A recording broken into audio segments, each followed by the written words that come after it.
Salut mes loupards. Donc aujourd'hui on va parler de la Golf qui est derrière, car c'est une hybride. Et si toi aussi tu veux passer le cap et rouler en hybride ou électrique, tu veux pas de Renault, tu veux pas de Toyota et tu veux ta bonne vieille allemande, surtout ta Golf, bah viens, je vais te la faire voir et puis tu vas me dire ton avis.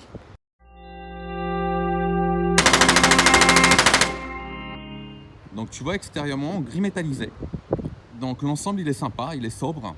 Petite remarque à l'avant, le pare-choc en fait il ressemble beaucoup à la GTI. Même en fait au niveau du trait bleu là, tu vois, tu as un trait bleu là, au niveau de toute la longueur avec le GTE à la place du GTI. Mais surtout en fait ça rentre dans les optiques. Donc ça fait une petite signature comme ça. Même les étriers d'origine, hein, je dis bien d'origine, tu vois, ils sont bleus. Sur des jantes noires polies. Pareil à l'arrière, étrier européen. Donc ils ont rajouté pareil comme sur les 308, la petite lamelle là en bas. Tu vois, pour un petit peu rasser la voiture sur les côtés. Alors tu vois, l'arrière de l'auto il fait agressif, hein, avec les petites LED à l'arrière.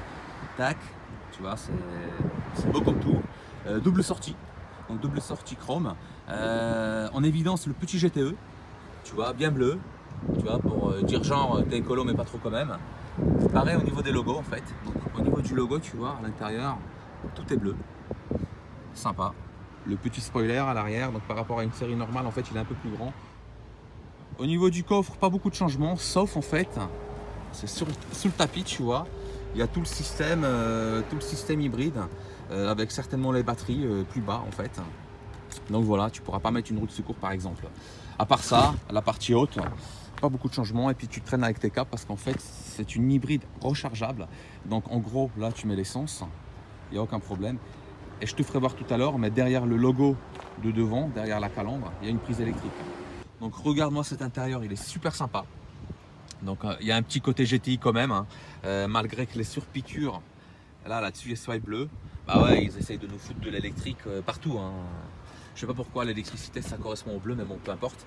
En tout cas, c'est super sympa visuellement. Ça donne envie de la conduire. Donc l'auto, elle a 73 253 km.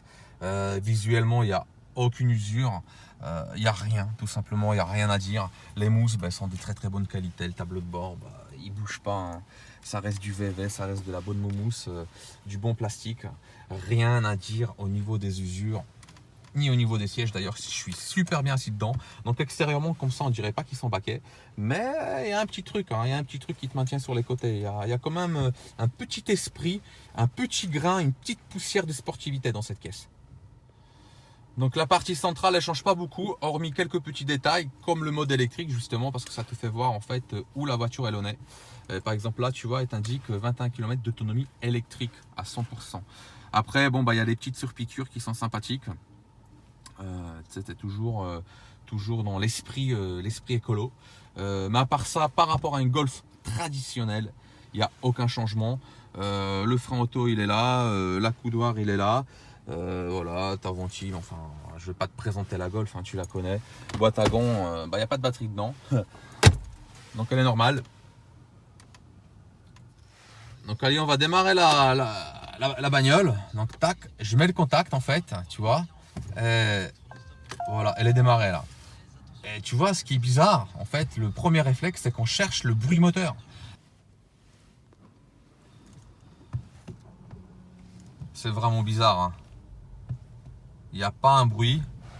Tu vois, moi en Golf, je suis habitué de rouler en diesel, donc en général, ça fait gla gla gla gla gla gla, tu vois. Mais là, il n'y a pas un bruit. Je me crois vraiment dans une voiture à 100% électrique.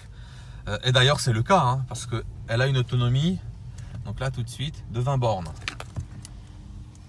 C'est bizarre, hein. Donc voilà l'arrière. Ça reste une Golf traditionnelle, hein. Donc ne vous inquiétez pas, au niveau de la place, c'est toujours pareil, il n'y a rien qui change. La petite ventile au milieu, ciel de toit noir, voilà, normal, hein. Ça peut rester une familiale économique et jolie à regarder en fait, parce qu'au final, vraiment quand on regarde les sièges, etc., c'est joli, hein. L'ensemble il est sympa, hein. Donc ici, voici la petite trappe. Donc en gros, tu vois, c'est là en fait que tu recharges la bagnole et derrière tu mets de l'essence. Donc voici le compartiment moteur. Donc ouais, tu trouveras pas ici un gros 2 litres, 200 chevaux, y a pas tout simplement. Là-dessus, c'est clair. Ici, on est plus écolo, donc on part sur le 1 litre 4 16 soupapes turbo, 150 chevaux. Et en parallèle, tu as le moteur, donc le petit truc à côté là. C'est un moteur électrique de environ 100 chevaux. Donc moi personnellement j'ai du mal à m'y faire avec les moteurs thermiques électriques à côté, mais bon c'est le futur, ça va être comme ça maintenant. Donc voilà, mais bon l'ensemble est propre. Tu vois le petit bleu qui fait la longueur de la voiture, ça fait super sympa. Tout de suite maintenant c'est joli, mais bon à long terme on va voir ce que ça donne. Donc tu as vu, tout ça c'est fermé, tu peux pas tripoter tout simplement le liquide de refroidissement de ton moteur électrique. Pourquoi? Parce que c'est dangereux pour le moteur et surtout pour ta garantie. Si tu tripotes, tu perds ta garantie. En revanche, le moteur thermique, il n'est pas verrouillé nulle part, donc tu peux l'entretenir chez VV et ailleurs, il n'y a pas de problème. Alors la GTE, tu l'aimes bien ou pas? Moi je vais te dire mon avis, personnellement j'aime bien. J'aime bien l'extérieur intérieur, elle est super bien finie, elle est sympa, pas grand chose à dire, tout simplement c'est une voiture allemande de bonne facture. Après je suis sceptique sur le mode hybride, pourquoi? Parce qu'en fait Toyota ils l'ont fait avant, donc c'est leur concurrent direct. Et je pense qu'ils ont plus de recul, donc plus de fiabilité en contrepartie. Je ne dis pas, bien évidemment, que la Golf, elle n'est pas fiable, loin de là. Mais tout simplement, tout de suite maintenant, je pense que je prendrai une voiture hybride japonaise. Parce que même quand je roule à Paris, je vois que des Toyota. Donc ça veut dire quoi? Ça veut dire que c'est un gage de qualité quelque part. Aucun VTC, aucun taxi se promène en Golf GTE. Après, attention, c'est pas la même philosophie parce qu'ici, c'est un tout petit peu plus sportif. À mon goût, ça pousse un petit peu plus quand même. Et surtout en pointe, attends, ça dépasse 220 à l'heure. Donc voilà, il n'y a pas à tortiller là-dessus. Regarde, renseigne-toi. Moi, en tout cas, j'ai essayé de te donner mon avis et puis te donner des images. Maintenant, si tu as bien aimé, abonne-toi, like. Moi, en attendant, je vais me pioter chez moi. Je rentre. Salut.